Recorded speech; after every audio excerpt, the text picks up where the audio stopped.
Hello and good day everyone. So let us talk about William Faulkner. Who is William Faulkner?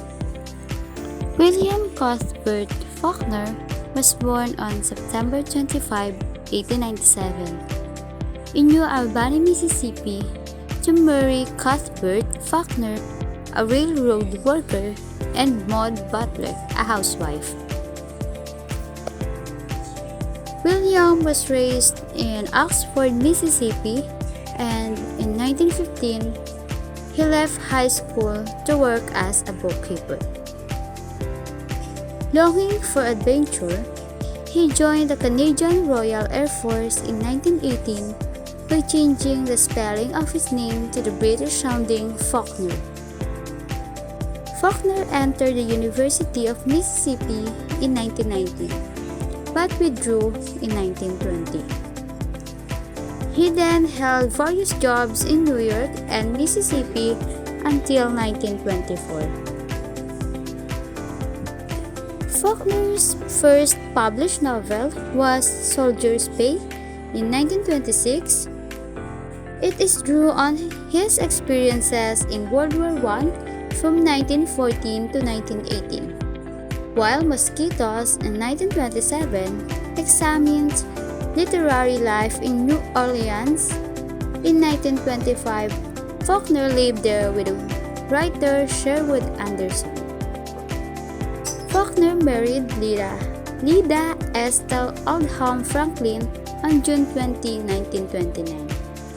But she had divorced her husband to marry Faulkner and brought 2 children of her own to the marriage, and they later had 2 daughters, Alabama, who died 9 days after being born, and the other one is Jill. William Faulkner on the lawn. Faulkner's critical and artistic ascendancy did not begin until the publication of The Sound and the Fury in 1929. Citing Faulkner's use of multiple narrators, critics marveled at the text's loose limb-up experimentalism, in which the author tells his story of the despairing, declining Compson family for separate times but never from the perspective of the character at the novel's center, Callie. This was Pablo Picasso's cubism in the form of novel writing. Only instead of Ernest Hemingway's Virtue Hunters or James Joyce's Dubliners, one gets the rotting, rural underbelly of the New South.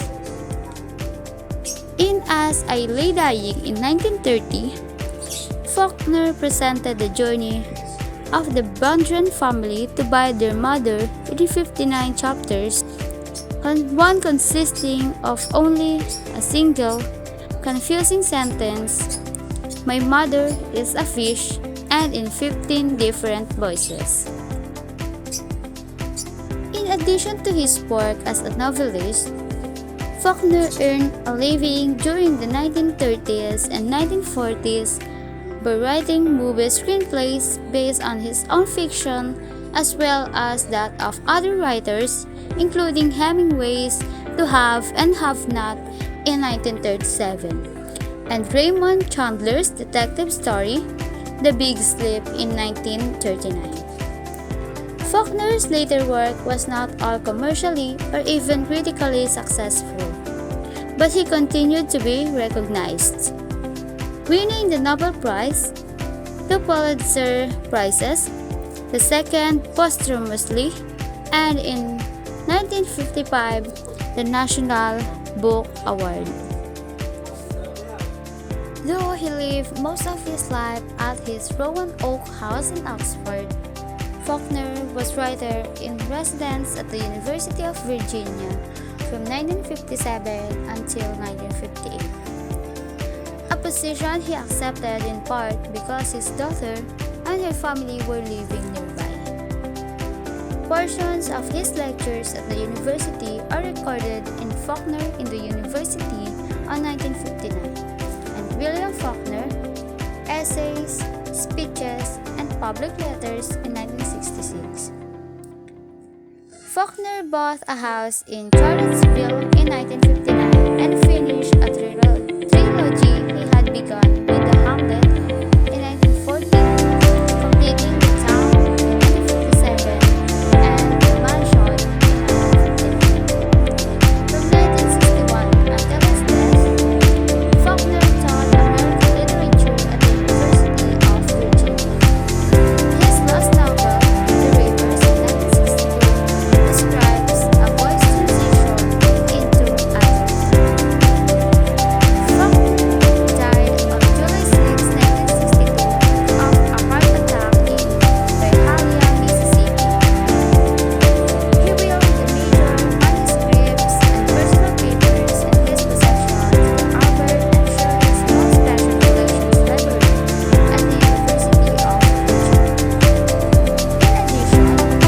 In addition, in 1998 at Atlanta, his daughter, Jill Faulkner Summers, a resident of Charlottesville, the name of two versions of his personal library to the University of Virginia College. Here are three important things about William Faulkner. Faulkner never graduated from high school or earned a college degree, yet he won the Nobel Prize for Literature, two Pulitzer Prizes, and multiple award twice. A notorious ladies' man, Faulkner's affair with a young writer, Joanne Williams, from 1949 to 1953, is the subject of her 1971 novel, The Witcher.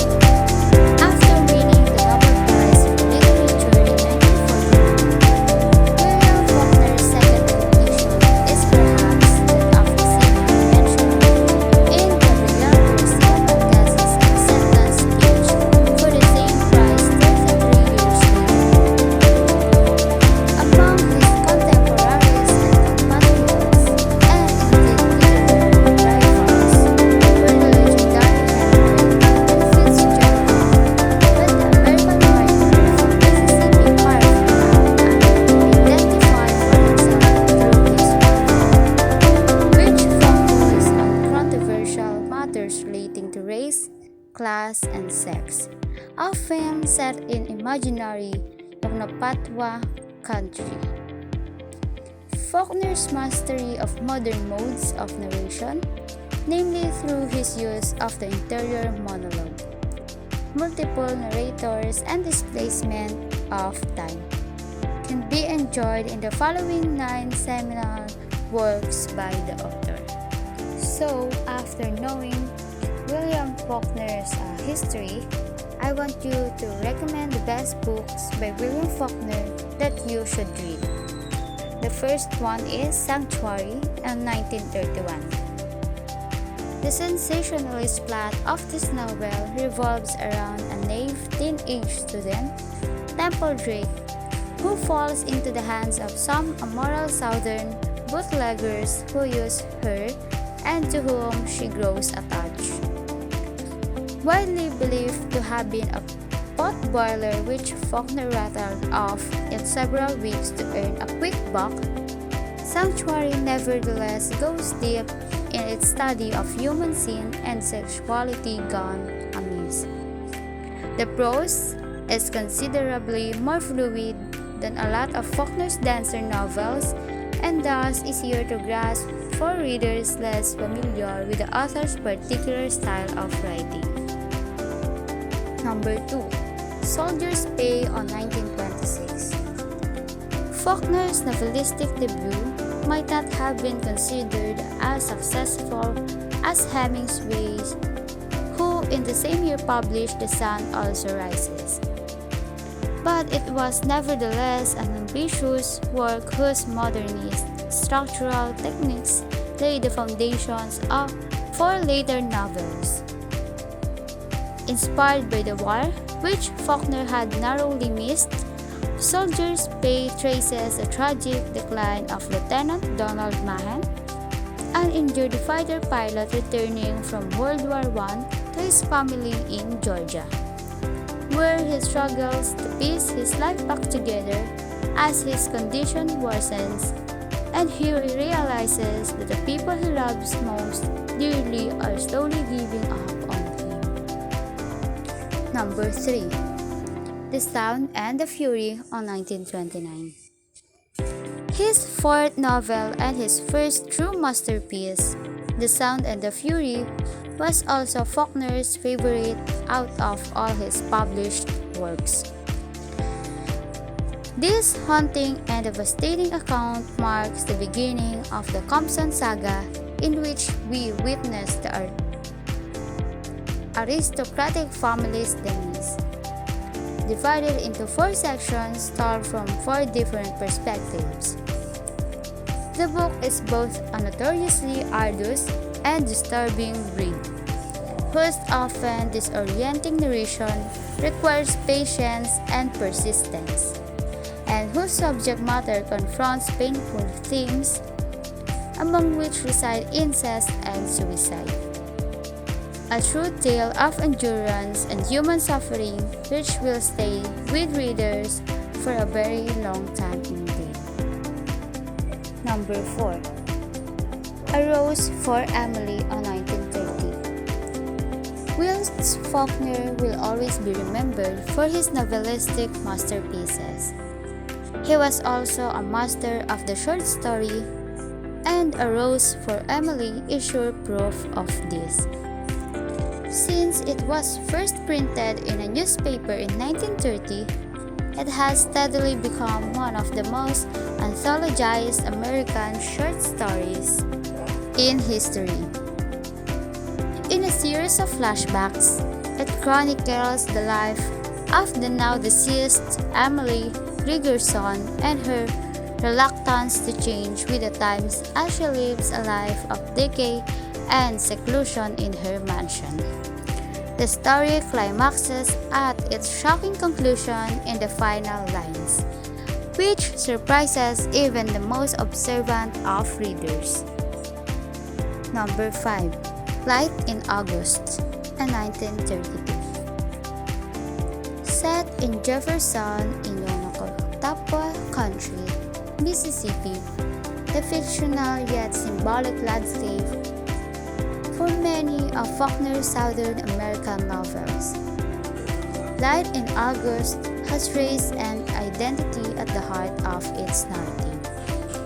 Its protagonist, Joe Christmas, is the victim of both racial and religious intolerance as an orphan with mixed heritage who is raised by an abusive, puritanical farmer. We follow Joe's hopeless wandering in search of his personal identity simultaneously with the stories of other marginalized members of society, whose portrayal are characterized by the polarity of light and dark, both literal and figurative, as acknowledged by the title of the work itself. Number 6. As I Lay Dying, a 1930. The 59 chapters that comprise this self-proclaimed tour de force were written, according to the author himself, in 4-hour bursts over the course of just 6 weeks.